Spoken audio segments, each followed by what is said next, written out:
Good evening, everyone. I'm Tom Putnam, the director of the Concord Museum, and it's our pleasure once again to have Mary Beth Norton with us here this evening. She is the Mary Donlin Alger Professor Emerita at Cornell University, and I won't list the title of all of Professor Norton's books as we're going to discuss 4 of them tonight. It's a fairly hefty task we have in front of us.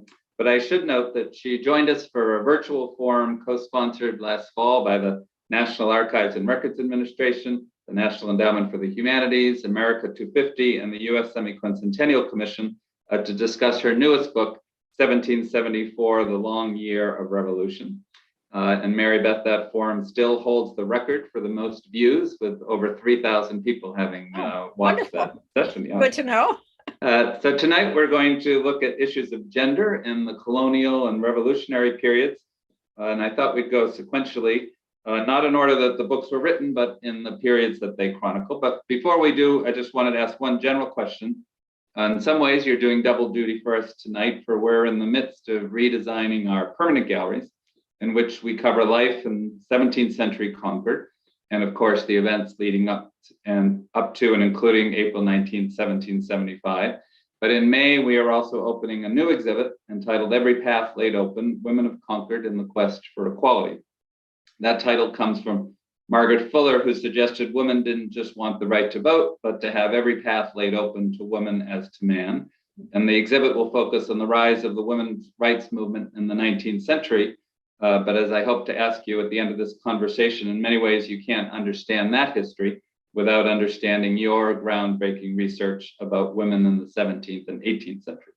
The exhibit also includes a media element focusing on trailblazing women in Concord, and you are yourself a trailblazer as the first woman to be hired in the Cornell History Department, and also the first woman to receive tenure. And I won't ask you to recount all of that history, but I heard you give a talk where you talked about how you came to women's history. And it was partly your experience at Cornell through women's studies. And I thought that might be interesting for our readers to hear a little bit about.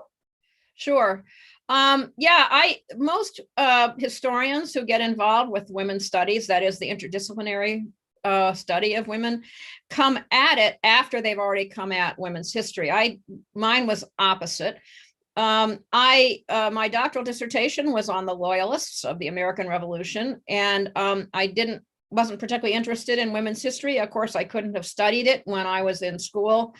There were no classes on the subject, and so I wasn't at all prepared for work on women. But I began to read in the late 60s and early 70s. I started to read some of the first articles in women's history that were written about America. And they were mostly written, or they were all written by 19th century historians.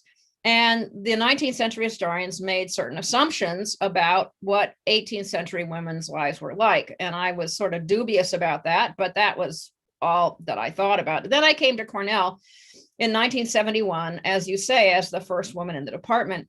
And I discovered here several young women just also joining the faculty who had experience in women's studies elsewhere and who were very interested in establishing a women's studies program at Cornell. So even though it wasn't my own scholarly interest, I thought for political reasons, because there were so few women on the faculty with regular tenure track positions, as I recall, there were only 5 or 6 of us at the time in the College of Arts and Sciences, that I needed to get involved. And so I signed up to be involved in setting up the Women's Studies program here, which, by the way, continues to this day very successfully as with a different title, Feminist Gender and Sexuality Studies, which goes along with, changes in the field that have happened since.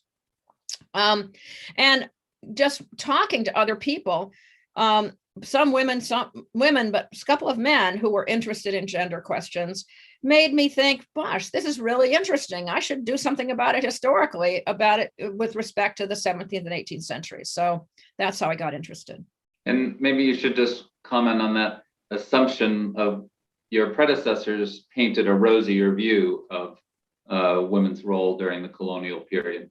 Yes, they did. The people who were studying the 19th century were treating their narratives as sort of what I would call decline and fall. That is the idea that women in the colonial period were much better off than they were later, when their lives were more oppressed by the rise of, shall we say, middle class ideology and industrialization and so forth. And they argued, or they assumed, I shouldn't say they didn't really argue, they assumed that women on farms in the colonies would have been much more the equal partners of their husbands. That's what they were setting up their contrast was, as long as there was agricultural communities, women were equal partners in the agriculture. And I was dubious about that. And then I found out that I was right to be dubious when I started to investigate. And I think we'll get to that as we go along. I appreciated in the introduction to one of your books. So you essentially have a trilogy, 3 books that cover the period. And you mentioned the trajectory from the signing of the Mayflower Compact in 1620 to the Constitutional Convention in 1787. And you say one thing that combines those two is women were not involved in either of the signing of those documents. Right. And yet, again, painting with a broad brush, the world changes dramatically over those years. Maybe you can just explain again a little bit of what we're going to start by talking about founding mothers. What was that world like, that Puritan world? Well, it wasn't just the Puritans, of course, because the book talks about both the Chesapeake and New England, right, as a comparison. But what I was interested in was just figuring out the issues that affected women in the 17th century. And I framed it in the following way as I set that book up. I was reading a lot of scholarship, and scholars of the 17th century of both England and America said that the family analogy, what I would say, or what they call the family analogy, applied. The idea being that women and men and government were all conceived in the context of the 5th commandment, honor thy father and mother. That was seen as not just an injunction about honoring your actual father and mother, but also an injunction to obey the authority, to obey political authority. And everybody said that that's how people in the 17th century, when I say everybody, I mean the scholars I was reading, so that's how people in the 17th century organized their thought about politics.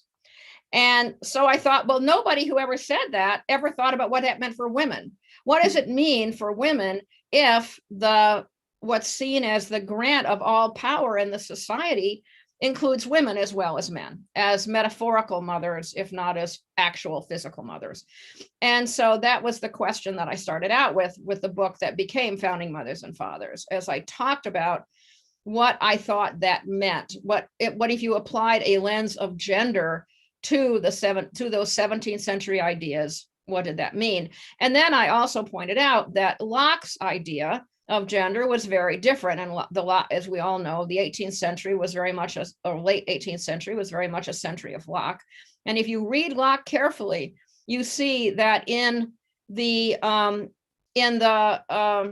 time before government, in the state of nature, women have no role. In fact, women are wives in Locke's state of nature. I remember years ago when I was working on the book, I had an argument with someone in the political science department here who was an expert, who fancied himself an expert on Locke.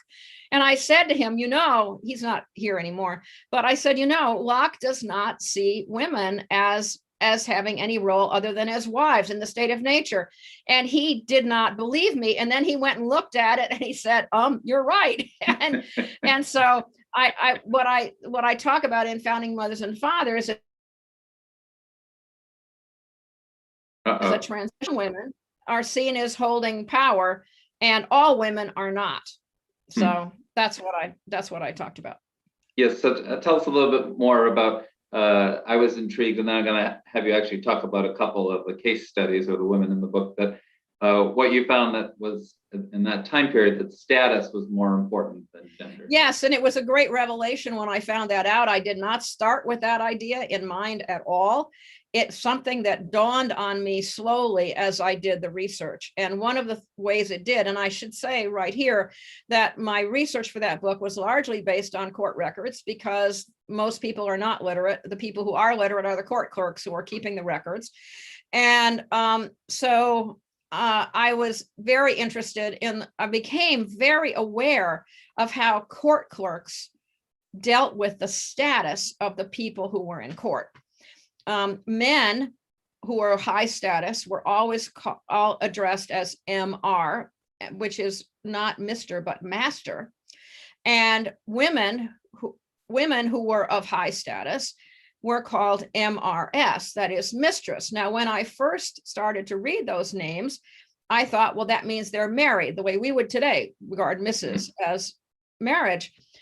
And then I realized that because I was following carefully the biographies of the women who I found in the court records, I realized that some of those women were not married. And so what were they doing with this title MRS in front of their names? So then I thought, well, it's a dual title. It's both for married women and for women of high status. And then I realized that no, it had nothing to do with marriage at all. It was only women of high status. And in fact, I had to sort of rethink my initial analysis of things, because I, of course, went at the 17th century like any good 20th century, then 20th century feminist would, thinking gender is the most important divide in this society. And I discovered that was not true. Status was the most important divide in that society. There was a divide between high status people and everybody else. And again, we're going to run so short on time, but Yeah. I noted the story of Margaret Brent and the story of Anne Hutchinson. Maybe Right. you can just give us a thumbnail Well, sketch. all right. It's hard to talk about both of them quickly, but I'll just say that Anne Hutchinson, whose name should be familiar to everybody who knows anything about New England history, one of the questions about Anne Hutchinson is, why did people listen to her? I mean, she's some sort of random woman in Boston. Well, they listened to her because she was one of the highest status women in Boston. And that's the case that I make. In fact, when I was working on the book, I said to people, say, what are you doing? I'd say, I'm trying to explain Anne Hutchinson. And because I wanted to know why people would listen to her, because her ideas were very unorthodox. And that's why she got expelled from Massachusetts. With respect to Margaret Brent, also, Margaret Brent is from Maryland, and unless there are people on this call who know Maryland history, they're probably not familiar with her, but she was a woman who is celebrated in Maryland as the first woman suffragist, which is kind of strange, but she actually went to the Maryland Assembly and asked for the vote. Well, she wasn't interested in anyone else having the vote. She was only interested in herself having the vote. But the point was, why did she think she should have a vote? Well, she thought she should have a vote because the governor of the colony had died and he had left her in charge of the finances of the colony. And she knew she was a very high status woman. And so she was unmarried. And so she knew that in the context of the time, she should be someone with a vote in the assembly. So that's what she did. She went to the assembly and asked for the vote. So it was basically two high status women, and there were others that I talk about in the book also, Right. High status women who made claims or had influence because they were high status, and otherwise their positions make no sense in modern terms. That's why I would say I'm trying to explain Anne Hutchinson to people. So we'll move to the second book in the trilogy. Again, it wasn't necessarily written in this order, but separated by their sex, women in public and private in the colonial Atlantic world. And why don't you give us the thesis of that, in which you see kind of the diminution of women's role in public life? That's right. That is the book in which I make the transition from the situation in the 17th century, where there is no indication of a gender divide, at least as far as high status people are concerned. Low status people are different, but high status people, there's no indication, even late in the 17th century. But beginning in the very late 17th century, in England, and then in the early 18th century, one sees the development of a gender divide with respect to the public. That is the argument that women should be confined to the private realm, which is something we're very familiar with and which is built upon well into the 19th century. And in many ways can be argued is still the reason that we have fewer women in Congress than equity would suggest. The idea that women should be confined to the private realm. And I discovered that that really appeared in England in the early 18th century. And it is found in the writings of several very influential men, among them Addison and Steele and The Spectator, which everyone in the 18th century with any status regarded as the guide to how to behave. Right, so it's almost a conscious effort to confine women to the private sphere. Very explicit on the part of Addison and Steele. One of my favorite quotes from that I found for that book is Joseph Addison, who says in one of his essays, I never knew a party woman to retain her beauty for more than a year. So you get this image of a woman who's very beautiful, but then she is by a party woman, he means a partisan woman, but a woman whose face is contorted with partisan rage. She loses her beauty on day 366. I love that quote, but it's perfect. It really explains what is going on there, and the idea of women being shut out of the public realm because they belong in the private realm. And I also talk about how this whole idea of a division of the private household and the public begins to develop in basically the same time period, the late 17th, early 18th century, when before that, of course, men who had the primary public roles, and they did in the 17th century, but not exclusively, had the primary public roles, were also seen as the head of the household. And then that switches in the early 18th century. And one of the things you begin to see is statements that men in the house are subject to their wives in that context. Well, you write that during this time period, women begin to see their role in the domestic realm to do things to allow their husbands to fulfill their responsibilities, to raise children, especially young boys, to be involved in public life. That's the role that women are confined to. That's basically when you get to the revolution. Yes, you don't see that as much in the pre-revolutionary period, just because there's no real emphasis on raising children or raising sons to hold public office or to have public positions until you get to the creation of the Republic, because it's the creation of the Republic that makes what happens to sons important. Right. Well, let's move to, again, Liberty's Daughters, which was the first book that you wrote in the trilogy, even though chronologically it's 1750 to 1800. And I was quite, tell our viewers kind of how your work on the Loyalists informed the conclusions and essentially the primary sources you use to come to your conclusions in Liberty's Daughters. Well, as I say, or as I have been known to say, when I started working on women, I was clueless because I had no models. There were 2 books about women in the 18th century in America that were published in the 1930s. They're estimable books for their period, but they were not what I wanted to do. They were much more descriptive. They weren't very analytical. My problem was I had no idea what the analytical questions might be other than this question of maybe my thought that women were not as well off in the 18th century as the 19th century authors seemed to think they were. So I didn't know how to deal with that. I knew I wanted to get away from reading prescriptive literature. A lot of the early stuff on the 19th century was not about women's own writings, but it was about what men said women should do. And I wanted to get away from that. So I wanted to find as many women's own papers as I could. And I will tell an anecdote.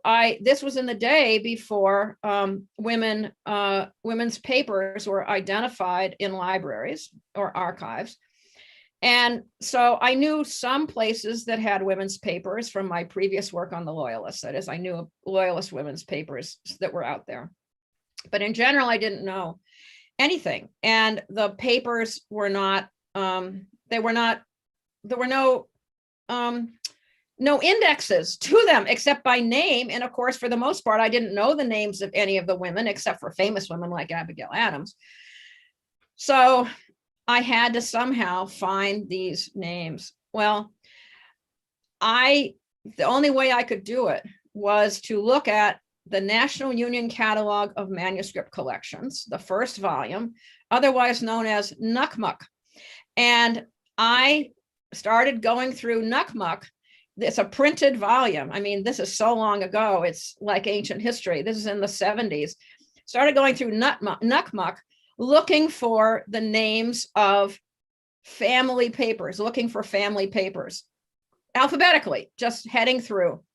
And so it was so boring. I cannot tell you, it was so boring. And I quickly discovered that what I had to look for was collections of papers that were described as the personal papers of some man. Because what that usually meant was that they were his letters to and from his wife or his daughters or his sisters or whatever. And so I eventually built up a whole host of references to such collections. And then I started to go out to manuscript libraries and talk to the librarians there. And they'd say, oh, we don't have any women's papers. And then I'd say, well, what about X or Y? Oh, yeah, he wrote letters to his wife, that sort of thing. So I ended up finding over 400 collections of papers from the late 18th century that had women's letters in them. But it wasn't easy. It wasn't easy. And back to there I was. So I was finding this stuff, but I still didn't know what to do with any of it. So I've told this story on myself numerous times, including in my presidential address for the American Historical Association. I was sitting in my apartment here in Ithaca one Sunday afternoon thinking, how can I get a grasp on this material that it's just so evanescent. I don't know what's important. I don't know how to take notes. I have no questions to guide me. And I thought, well, gee, I worked on all those loyalist claims. And I read 1,500 claims from loyalists to the British government after the war. And I know something about loyalists, even if I don't know anything about women. So, and I think there are about 100 women who submitted claims. So I being an obsessive record keeper, had made 4x6 cards for every loyalist claimant. And so I sat in my study in my apartment, and I just went through all these note cards. And at the end, I pulled out 250 cards, 350 cards. Sorry, I'm reducing it. And it blew my mind that I had not realized how many women claimants there were, because I had not been asking a gendered question. I had not regarded it as important as to whether the claimants were women or men.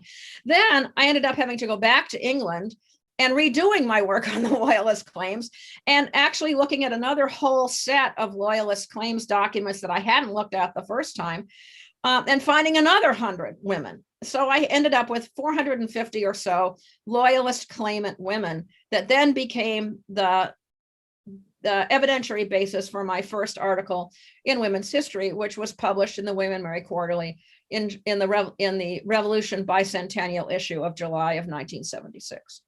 And again, we can't do justice to it, but what can you sum up what your conclusions were after going through those? Yes, claims? well, what I found out, because what enabled me to do, what I realized that when I had this revelation sitting in my apartment, was that I could test this assumption that women in the 18th century were full economic partners of their husbands, because loyalist claimants had to describe fully the property that they had lost. And of course, the only reason you had women claimants was because they were widows. And so the question then became, could a widow describe the family property as well as a man could? And I knew what all the men had done, because that was the basis of my dissertation. So I had the comparison there in front of me. And I realized that, of course, I was right, that in fact, women couldn't really describe the property very carefully, very detailed. It depends. If they'd been widowed before the war and it had something to do with managing the property before the war, yes, then they could. But if they were widowed during the war, then they were clueless, and they would ask male neighbors of the family to come in and testify to, there were 10 acres planted to barley and it was worth X, and there were 5 horses and it was Y. They had instead a detailed description of household goods. They could really describe, of course, all the goods that were in the household, and they described them with sometimes with such love, I would say. Things that they really valued, like a set of china for tea, or a beautiful fabric, or something like that. When men didn't do that, men would just say household stuff. They wouldn't describe it in that detail. So it was really a gendered comparison of how much people knew about their property. Since you brought up tea, tell us about the role of women in the consumer boycotts. Yeah, well, that's from the most recent book from 1774. It's also, I should say, from the 1760s. That's in Liberty's Daughters. When the boycott of it didn't happen with respect to the boycott after the Stamp Act, but with respect to the Townshend Acts, which indeed included the tea tax. The man who wanted to run the boycott arrangements thought, well, we've got to have women involved because they're the ones who are going to the stores and buying the tea. And so they began to make arguments to women about not buying tea and the importance of boycotting tea. And that continued in 1774 after the Tea Act of 1773 and the Boston Tea Party and so forth. That is the messages to women: you are important, don't buy tea, don't drink tea, and replace tea with local substitutes like sassafras. I might add that women didn't find that very satisfactory. Some people started drinking coffee as a result, but not as many as we've thought. So basically, there was a constant argument made for women to stop buying tea. And some of them did, but some of them didn't. I mean, some of them might have publicly burned some of their tea because there were these public demonstrations of people throwing tea into fire or something like that. But a lot of people kept that tea back and drank it secretly. We know that from memoirs. Right. And going back to looking at their letters and the claimants, that there's a certain self-denigration that you find in women's writing at that time. Oh, in the claimants' letters, yes. Yeah. In the claimants, they regard, the favorite adjective they used was helpless.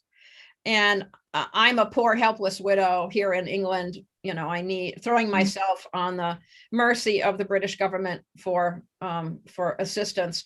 Men never use the word helpless to describe themselves. They might say they were poor, they were desolate, they were whatever, but they never call themselves helpless. And does the revolution have an effect on women and their participation in the public sphere? Oh, absolutely. I mean, well, women, when they began to get involved, would write these wonderful letters where they say, I know I shouldn't be involved. I mean, this is about the public and I'm not supposed to talk about it, but I am going to.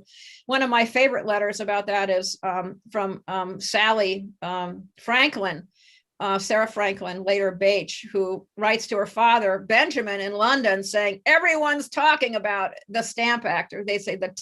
She says the TAMP. Everybody's talking about it, so I have to talk about it. And so you get that in a lot of women's letters at the time. Or they'll say, I really don't know anything about politics, but, and then they go on and give a very good analysis of the political situation. Mercy Otis Warren is particularly prone to doing something like that. Mm-hmm. You mentioned Abigail Adams. That doesn't really feature too much in your book, but everyone knows about her. Is she an exception to the rule, or how do you describe? Well, she's an exception to the rule only in one respect, or she and her husband, John, are exceptions only in one respect, because I discovered that in many collections of family letters where I was able to follow the dialogues of husbands and wives during the Revolution, when a man would leave to go off to fight in the war or to be in the Congress or whatever, his wife would write to him about your farm. And he would write back about my farm. And in Abigail and John Adams's language, that changed for both of their letters, first to our farm and then to her farm. That was the only family I found that made, and she was indeed running the farm for, of course, many years when he was gone. But Right. most to her farm. Uh, um, so to finish the my opening where I quoted your introduction to that trajectory from the Mayflower Compact to the Right. signing of the Constitution, just how would you describe women's situation, women's involvement in the public sphere, in the 1787, that time period? Well, they are definitely more involved, but also there begins to be a backlash, and Rosemary Zagary has discovered that in her book Revolutionary Backlash. I think it's Revolutionary Backlash. Anyway, she but women are much more deeply involved with the public then, and they continue to be for some time. And they claim a public role for themselves. But it becomes to be translated into certain other things, like emphasis on, say, for example, the education of their daughters. And those daughters then become the ones who are educated to create the sons of the Republic who will be the future presidents, that sort of thing. So you get a generational shift in the post-revolutionary period. We're going to shift to talk about the Salem witchcraft crisis in a moment. The book is in the Devil's Snare, but I wanted to note we're about halfway done, and we encourage those of you who are watching to send your questions via the chat feature. And we have a copy of In the Devil's Snare, and what we do is for everyone who submits a question at the end, we do a random raffle. We'll pick one name out of the hat and we'll send that book to you. So we hope you'll send your questions your way. Before we get there, though, Mary Beth, I wanted to quote a little bit of a paraphrase by the conclusion of Separated by Their Sex, where you say, the newly gendered sensibility that initially expelled all women from the public realm later gave American female political activists the gendered solidarity that their predecessors had lacked. And as you say, it's almost ironic, but in some ways, it sowed the seeds of its own eventual destruction because it created a solidarity amongst women, which you see perhaps in the 19th century. Maybe you could comment on that. Yes, yes, I continue to believe that. It did create one of the things we know that happens, of course, in the early 19th century is the rise of important gendered organizations, women setting up organizations for and by themselves, in addition to pursuing education of their daughters that I talked about a minute ago.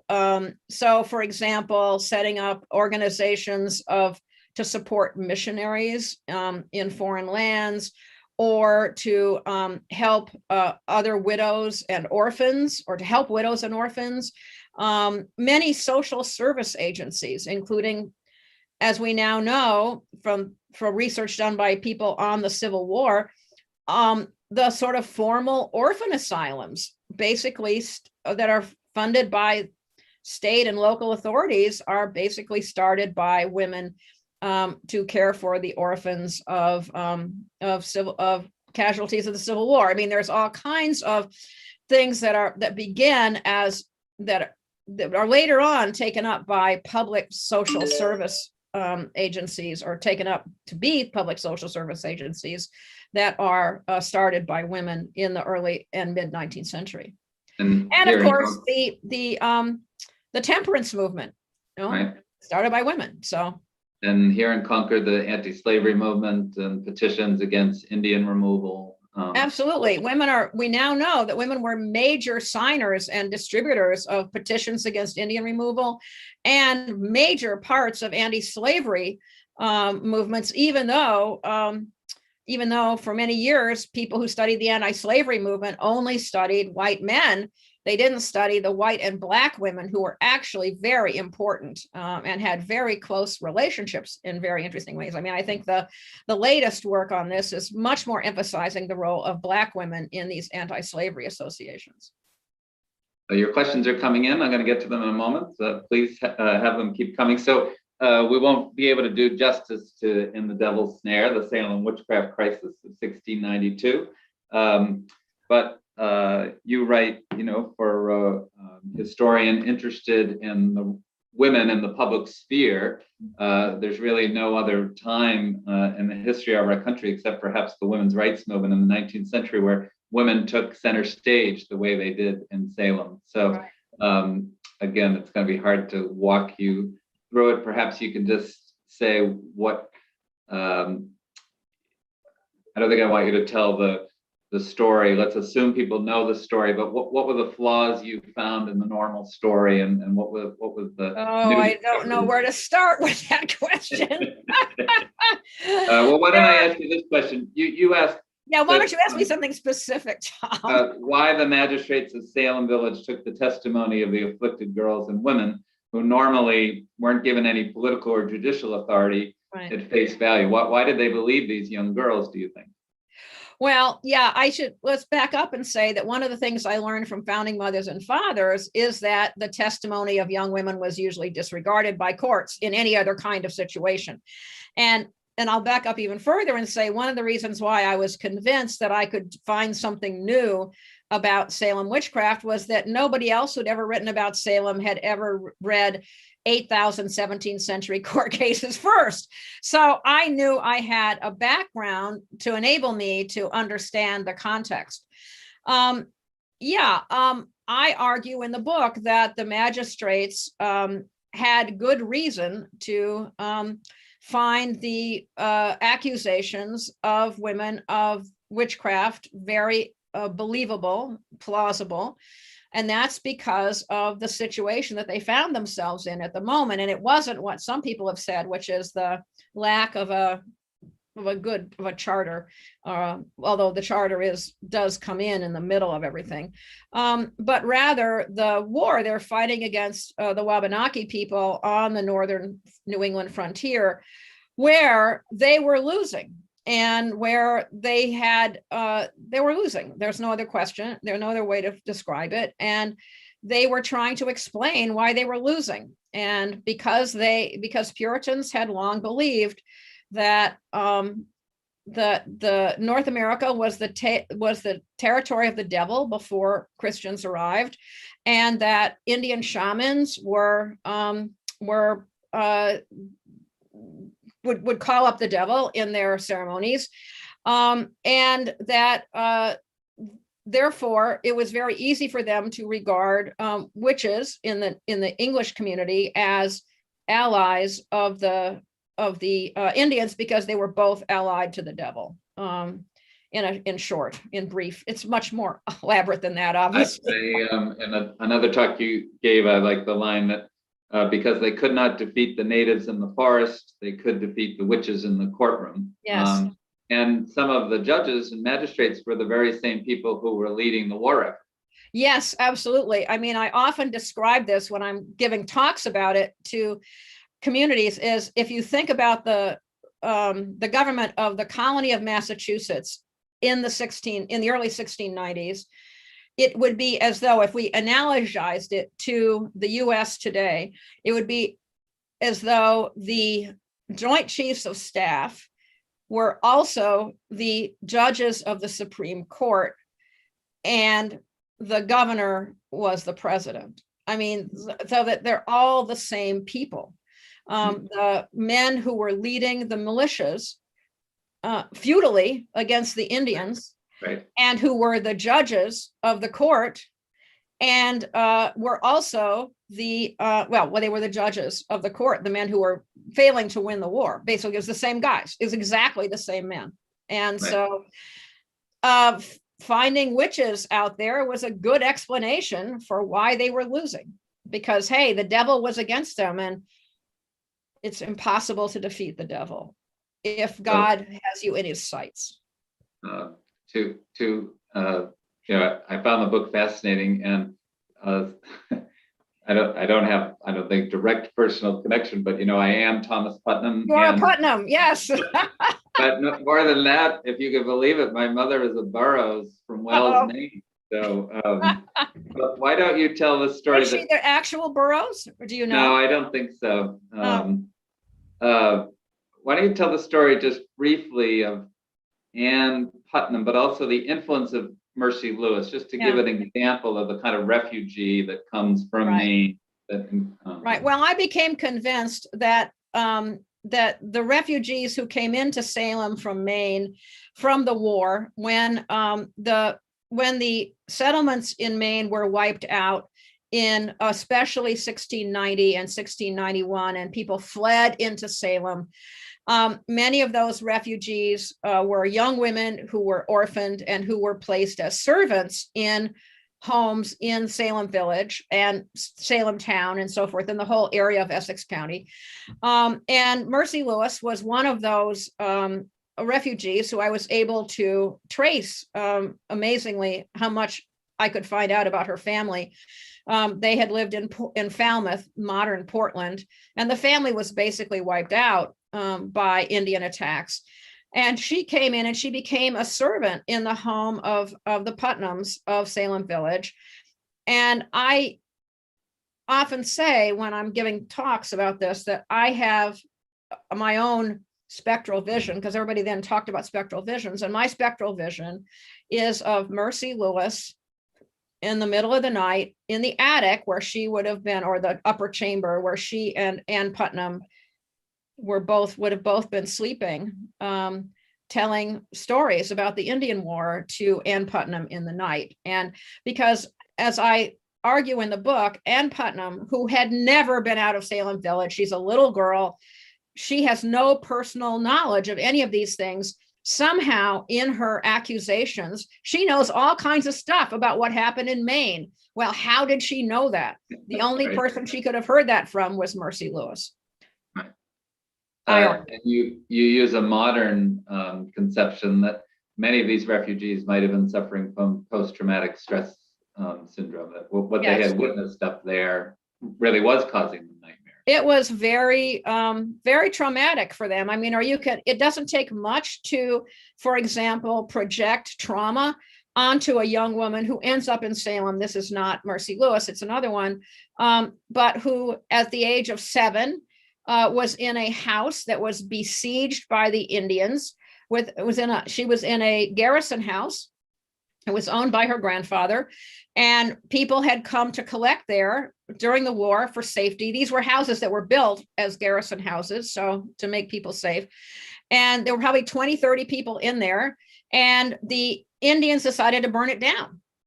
And so they pushed this fire wagon towards the house. You could just imagine the impact of that on the people in the house. The men were trying to shoot at the Indians, but the Indians, the Wabanakis, were behind the fire wagon. They couldn't get to them. And then, by whatever you want to call it, a miracle or a chance or whatever, the fire wagon tipped over in a big mud puddle, as it were, and the fire fell out, and the native people were not able, because of the fire from the house, to start it again. And so everybody in the house was saved. But you think about somebody who's 7 years old going through that. And yeah, I think post-traumatic stress is not a bad way of thinking about it. And then I was able to put several other people also, who I was able to track, amazingly enough, in similar kinds, not that exactly kind of situation, but in other traumatic situations. I mean, I don't know, for example, where Mercy Lewis was when her relatives were wiped out. There is no evidence of where that was, but I do know her relatives were largely wiped out by the Indian attacks on Falmouth. Right. And maybe just a final question. So just talk about the aftermath of the crisis. I mean, there was regret on behalf of some of the judges. One judge. Uh-huh. Only Samuel Sewell, he apologized. He was the only judge who apologized. I do think there was regret, certainly on the part of descendants, because their papers were destroyed. It's very hard to research this. Waite Winthrop, who was one of the judges, was also militia leader. He wrote long letters to his brother FitzJohn in Connecticut. There are no surviving letters in the Winthrop family papers at the Mass Historical Society from either 1692 or 1693. And I'm convinced that whatever descendant of the Winthrop family, maybe the one who gave the papers to the Mass Historical Society, I don't know. But anyway, those papers were destroyed. They once existed and they were destroyed. And also, I prove in the book that Samuel Parris, the minister of Salem Village, who later bore great responsibility for what happened, kept a detailed record of the afflictions of the children in his household, his daughter and his niece. And it's clear that he destroyed those, that he was so chagrined by what happened, maybe ashamed. I don't know. It's hard to know. Was he ashamed? I don't know the answer to that question. But in any event, he clearly destroyed those documents. I had posited their existence, and then I found the one page that still exists. And it was clearly a page from the documents that I had already assumed had to have existed. All right, so the questions are going to go through. Why don't I stick with one related to this? So why were these refugees from Maine, especially the girls, why did they end up in Essex County? It was the closest place for them to come. They were coming down from the north, and many of them had relatives there already. Mercy Lewis, for example, her sister was married and living in Salem Village. So it was an easy place for them to come to. It also happened during King Philip's War, the earlier Indian War. People hung out in the Salem area, and then as many of them then returned to Maine when Maine was resettled in the mid 1680s, the mid to late 1680s, until they were finally thrown out again in the 1690s. Great. In the 18th century, would you say that women, both lower and upper classes, had little rights even within their home?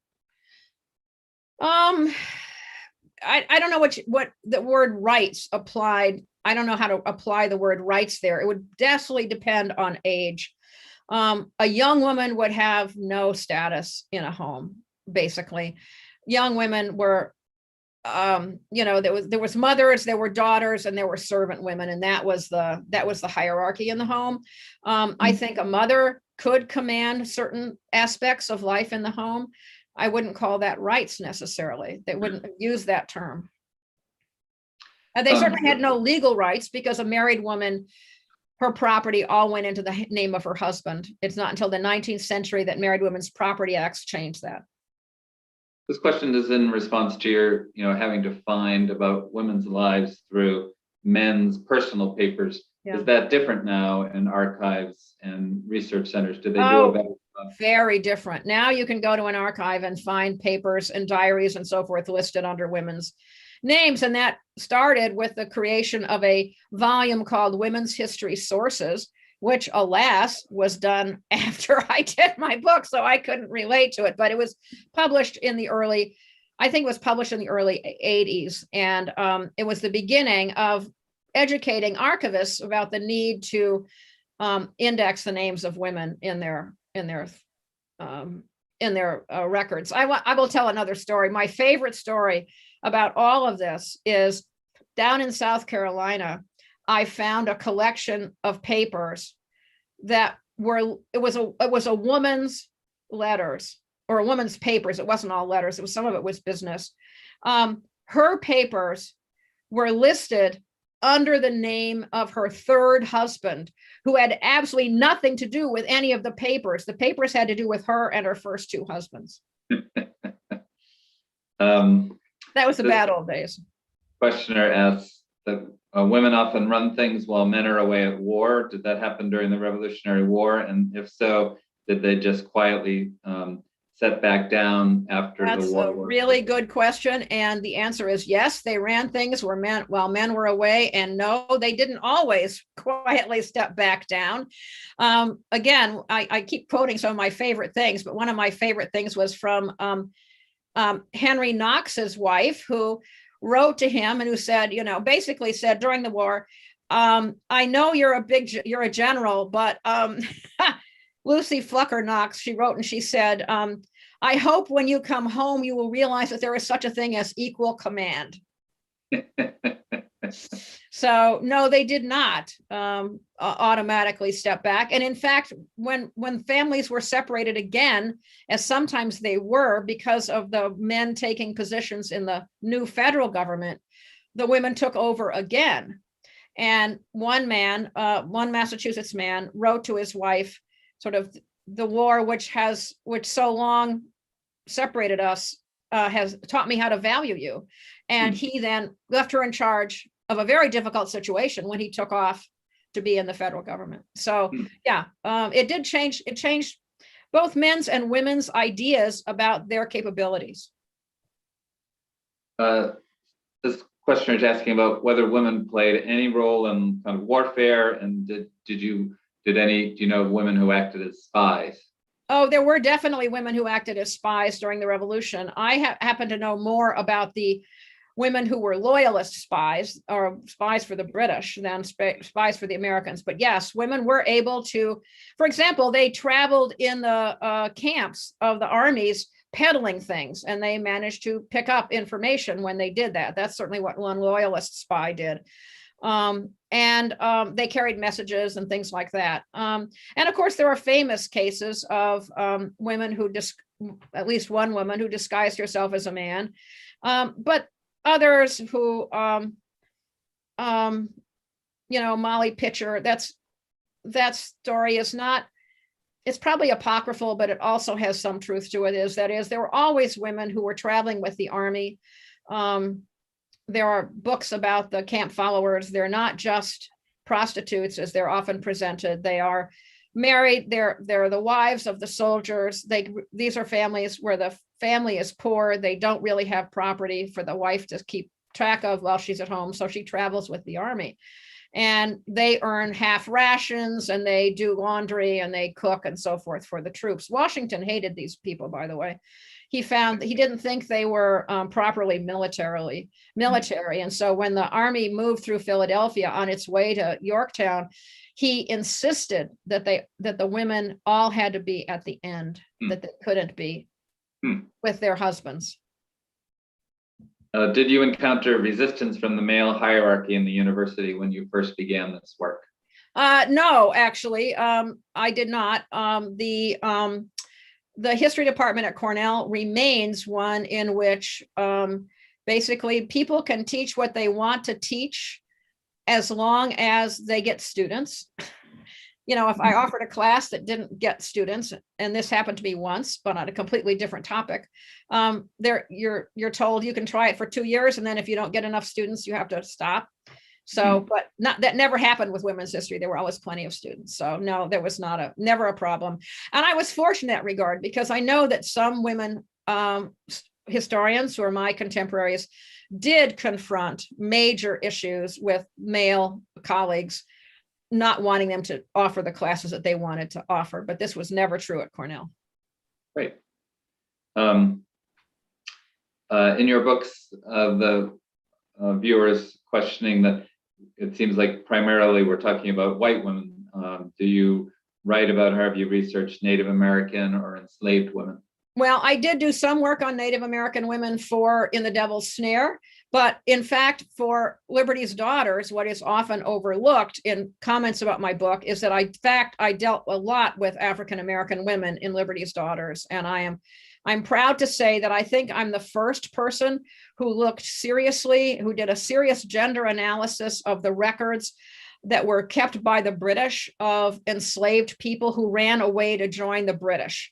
I did an analysis in the book of enslaved women and their when they ran away, and their ages, and whether they took their children with them and so forth, and how that differed from the patterns of male runaways.